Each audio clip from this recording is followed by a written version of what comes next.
Since 8 o'clock this morning, just getting better and better every hour. The estimate is 90,000 people an hour. For me as a black woman in Australia, I feel like I've been reconciling my whole life to white ways. One Nation's uniting and then coming together and work towards a future for non-Indigenous and Indigenous people. Bringing people together and really letting the rest of the country and the world know that, you know, a national apology should be there. It's mainly been set up by the politicians to pretty much calm down the Indigenous community before the Olympics. Dispossession's got to stop, basically, and I think the government has to apologise for a number of things that they've done and continue to do.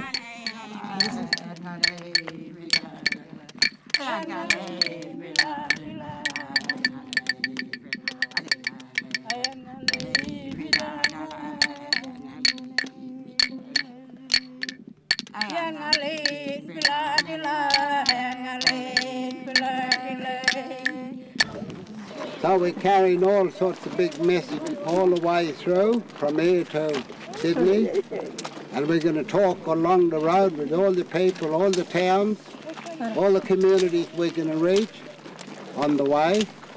And when we get to Sydney at the end of the day and the end of the walk, we can hold up our message to the world. We're walking to take a stand against greed, the need to stop the sun's dry against this mighty extraction that takes people side against this corporate mentality that's dictating our lives. We are walking land for our Asian rights. We are walking land. I know my destiny, I know what I could do. I was born to look after my country.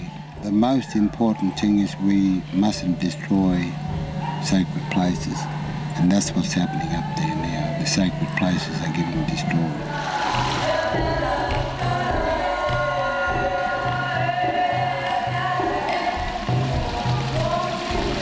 The height of the water, it used to be way up over there and really flowing down there like a real waterfall, and it was bubbling more, a lot more. It just came right up and out. It was terrific. But this is a bit sad. Oh, it'd be 10 or 12 years ago. About 10 years ago, I think. I told you we shouldn't have come in. We should have remembered it the way it was.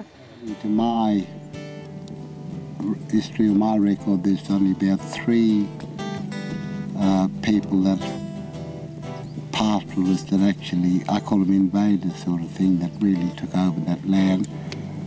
That was only 116 years ago. Western mining on paper, I have it now, and before that it was ours. It was old people's country, and it's still our country. We're saying it's still our country, it belongs to us. They've stolen it, they've threatened people by it, they've dispossessed people, they've removed people, they've massacred people, they've done all sorts of stuff to get the control and everything of that land. We went out there and we set up a camp, our home camp. We try to get out of the people home as well as everybody else to look at the issue. Those people that haven't met me, I'm Andy, right? Andy Dale, I'm the local policeman.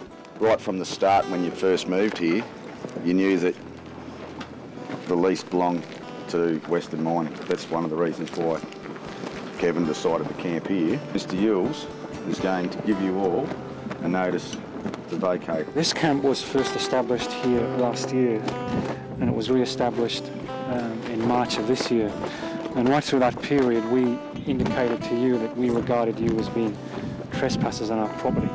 Don't we have a right to know what is going to happen next if we refuse to move? Western Mining Company are going to go before a court and try to seek an injunction for your removal from here.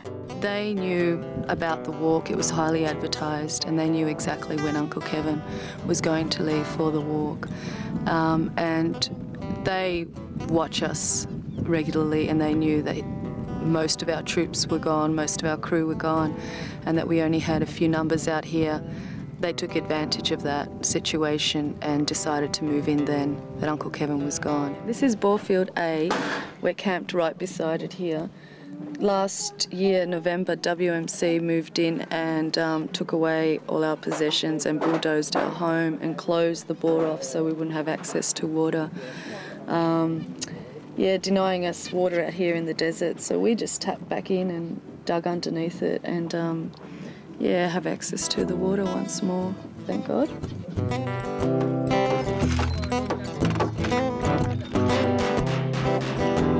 So hopefully we don't want any violent clashes or anything out here, but we've been threatened with mass eviction, which means they'll bring in their bulldozers like they did about December last year. And this time they're probably going to bring a lot of police force with them, and from what we've seen with the police force in the last few months, heavy-handed tactics, big batons, capsicum sprays, you've got a lot of that documented. We don't want to see that, but we're fortifying because we're going to fight with this place with all our heart and all our passion. We're not going to let it go. I had no intention other than to come out to the desert for a couple of weeks and play. I've been here over 2 months now, getting closer to 3, and my direction has definitely changed. I feel very passionate about this land and about what's going on out here. Can't seem to leave. Against all the odds, even the eviction that's impending, hanging over our heads each day. It's a very special place, and the Arabana people are very special people, and they mean a lot to me now. Initially it was really hard with the wind playing with my mind and intense conditions, but for some reason there's a consistency out here in the weather, whereas most days it's sunny.